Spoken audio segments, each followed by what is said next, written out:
तोड़ने की साजिश रचने वालों को उनकी कल्पना से भी बड़ी सजा मिलेगी।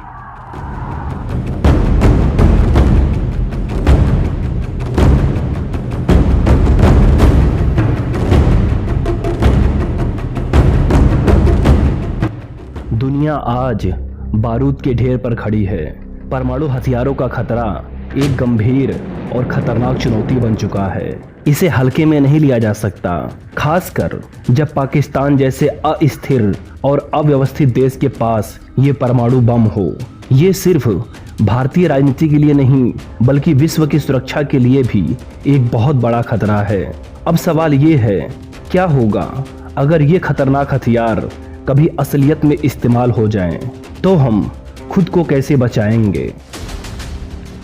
परमाणु खतरे की पृष्ठभूमि। परमाणु हथियारों की शुरुआत 20वीं सदी की सबसे भयानक खोजों में से एक रही है। 1945 में अमेरिका ने जापान के हिरोशिमा और नागासाकी पर परमाणु बम गिराए और पूरी दुनिया को ये समझ में आ गया कि ये हथियार कितने भयानक हो सकते हैं। उन बमों की विनाशकारी शक्ति ने हजारों लोगों को तुरंत मारा और लाखों लोग रेडिएशन के प्रभाव से सारी उम्र परेशान रहे। ये घटनाएं परमाणु हथियारों के खतरे का सबसे दर्दनाक सबूत हैं। हिरोशिमा और नागासाकी के बाद दुनिया भर के देशों में परमाणु हथियार विकसित करने की होड़ लग गई। अमेरिका और सोवियत संघ के बीच कोल्ड वार के दौरान हथियारों की होड़ और तेजी से बढ़ी। फिर चाइना, फ्रांस और ब्रिटेन जैसे देशों ने भी अपने परमाणु हथियार तैयार किए और फिर भारत और पाकिस्तान भी इस क्लब में शामिल हुए। भारत और पाकिस्तान के परमाणु हथियार।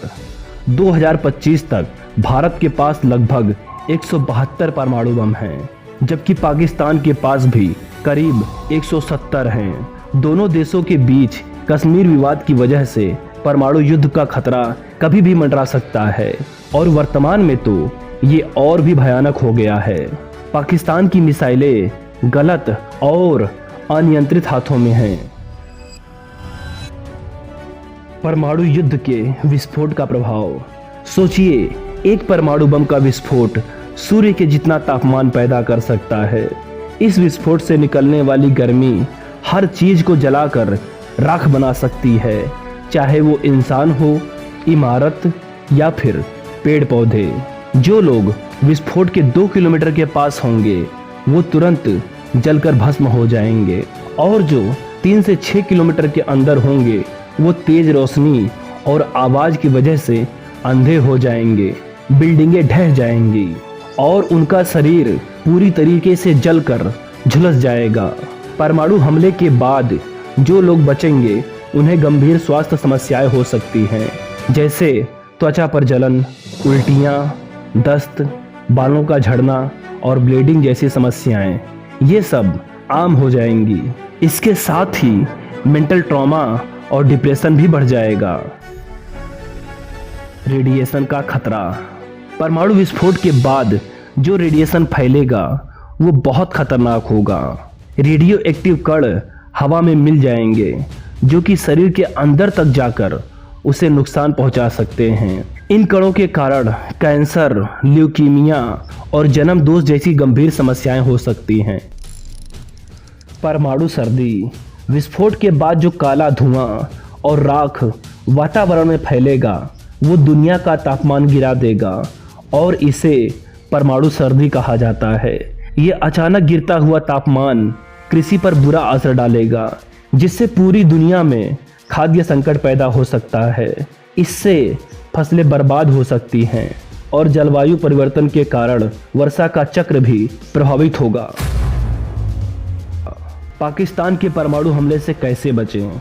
सुनने में डरावना है, लेकिन यह हकीकत है। दोनों देशों के बीच अभी जैसा चल रहा है उससे ऐसा हमला कभी भी हो सकता है। तो चलिए अब हम जानते हैं कि अगर परमाणु हमला हो जाए तो कैसे खुद को और अपने परिवार को सुरक्षित रखा जाए। सबसे पहले प्लानिंग करें। अपने परिवार के सभी लोगों के साथ बैठकर एक इमरजेंसी प्लान बना लें।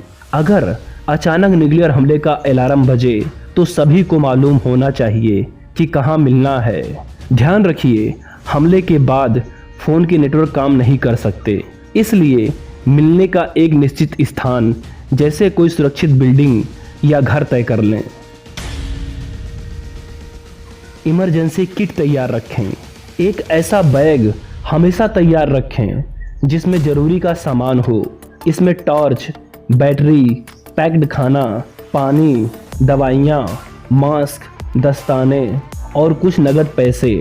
और इसमें खास तौर से आयोडीन की गोलियां जरूर रखें, क्योंकि ये शरीर को रेडिएशन से बचाने में मदद करती हैं। इस बैग को घर के एक सुरक्षित कोने में रखें ताकि जरूरत पड़ने पर तुरंत मिल जाए। सुरक्षित जगह तैयार करें। अगर घर में बेसमेंट है तो उसे सुरक्षित स्थान मानें, नहीं है तो घर के भीतर एक ऐसा कमरा चुनें जो चारों ओर से बंद हो, जैसे स्टोर रूम या बाथरूम। इनकी खिड़कियों और दरवाजों को प्लास्टिक, सीट और टेप से अच्छी तरीके से सील कर दें। इससे बाहर की रेडिएशन अंदर नहीं आ पाएगी। जानकारी से हमेशा अपडेट रहें। हमले के समय अफवाहों से बचें। सिर्फ सरकारी न्यूज़ चैनल या रेडियो पर ध्यान दें।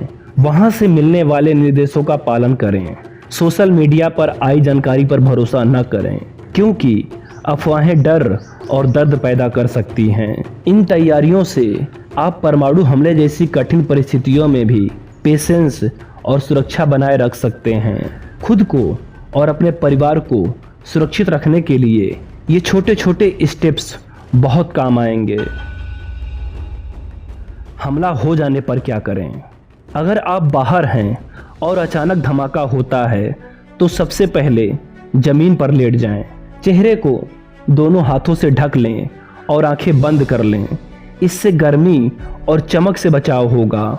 अगर आप घर के अंदर हैं तो तुरंत बेसमेंट या घर के अंदरूनी कमरे में चले जाएं और ऐसे कमरे में जाएं जो खिड़कियों से दूर हो और उसकी खिड़कियां बंद हों, ताकि रेडिएशन का असर कम हो। रेडिएशन से कैसे बचें? धमाके के तुरंत बाद बाहर न निकलें। पहले कुछ घंटों में रेडिएशन का स्तर सबसे ज़्यादा होता है, जो कि स्वास्थ्य के लिए बहुत घातक हो सकता है। घर के अंदर रहें और सभी खिड़कियों और दरवाजों को अच्छी तरीके से बंद कर दें। शरीर और कपड़ों पर रेडियो एक्टिव कण हो सकते हैं, इसलिए जितनी जल्दी हो सके कपड़े बदलें और साबुन तथा साफ पानी से नहा लें और बालों को भी अच्छी तरीके से धोएं ताकि रेडिएशन के कण हट जाएं। मगर ध्यान रखें, क्लींजर का इस्तेमाल ना करें, क्योंकि क्लींजर की वजह से कण चिपके रह सकते हैं। क्या खाएं और क्या ना खाएं? खाने पीने में बहुत सावधानी बरतें। सिर्फ पैक्ड फूड और बोतल बंद पानी का ही इस्तेमाल करें। खुले में रखा खाना या पानी बिल्कुल भी न पिएं, क्योंकि उसमें रेडियो एक्टिव कण मिल सकते हैं। खाने से पहले हाथ और बर्तनों को भी अच्छी तरीके से धो लें। हमले के कुछ दिनों के बाद का जीवन। परमाणु धमाके के बाद रेडिएशन का असर कई दिनों या महीनों तक रह सकता है, इसलिए जब तक सरकारी आदेश न मिले घर के अंदर ही रहें। बाहर की हवा और धूल में रेडियो एक्टिव कण हो सकते हैं, जो कि सेहत के लिए खतरनाक हैं। घर में जितना संभव हो खिड़कियों और दरवाजों को बंद रखें। मानसिक स्थिति को कैसे संभालें? ऐसे कठिन समय में घबराना नेचुरल है, लेकिन पेशेंस बनाए रखना बहुत ज़रूरी है।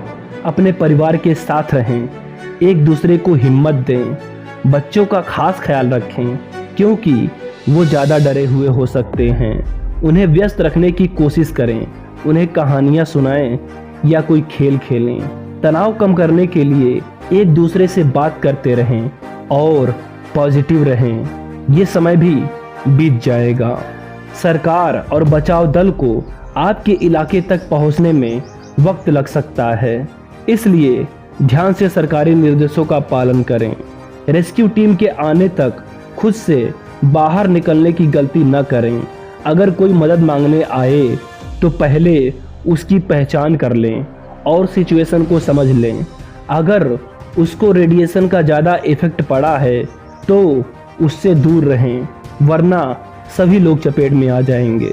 परमाणु हमले के शुरुआती दिनों में रेडिएशन का लेवल सबसे ज़्यादा होता है, लेकिन कई महीने तक भी इसका असर रह सकता है। इसलिए लंबे समय के लिए खुद को तैयार रखें। अपने हेल्थ का ख्याल रखें। अगर त्वचा पर लाल चकत्ते, उल्टी, कमजोरी या बुखार जैसे लक्षण दिखें तो तुरंत मेडिकल हेल्प लें। सरकारी या प्राइवेट मेडिकल कैंप की जानकारी रखें और समय समय पर हेल्थ चेकअप कराते रहें। न्यूक्लियर हमला बहुत खतरनाक होता है, लेकिन सही जानकारी और प्लानिंग से हम इस मुश्किल घड़ी का भी सामना कर सकते हैं। इसलिए डरने से बेहतर है कि हम पहले से ही तैयार रहें। यही वजह है कि ये वीडियो आपके लिए बनाया गया, ताकि आप जागरूक रहें और ज़रूरत पड़ने पर सही कदम उठा सकें।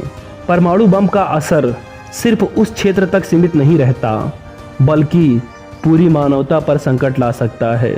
अगर आपको ये जानकारी सही और उपयोगी लगी हो तो इसे ज़्यादा से ज़्यादा लोगों तक पहुंचाएं। जागरूकता ही सबसे बड़ा हथियार है। वीडियो को अंत तक देखने के लिए धन्यवाद।